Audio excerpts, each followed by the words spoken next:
Our journey started with two alternative investment funds.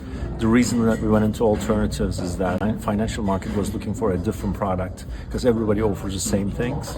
The research that we did was that investors were looking for high yields, high IRR products. So with that, we initially started with art.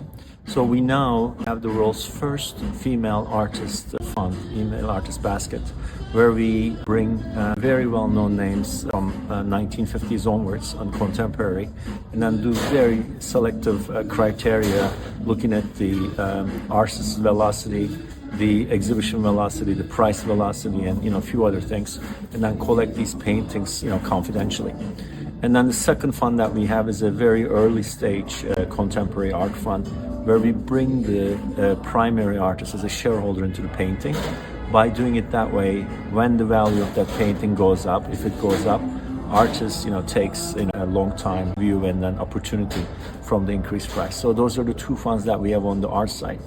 Then we launched a real estate fund in the UK with UK properties. So what we do is that we take industrial complexes that are outside of UK that have very solid tenants on a short-term lease. The law in the UK has changed, and by 2030, every building has to have an EPC-A or EPC-B standard. This is Environmental Protection Code standards. And 85% of the commercial buildings in the UK do not fit that criteria. So basically, there is no available assets on the market. So we go after below £30 million properties where big funds don't want to go into.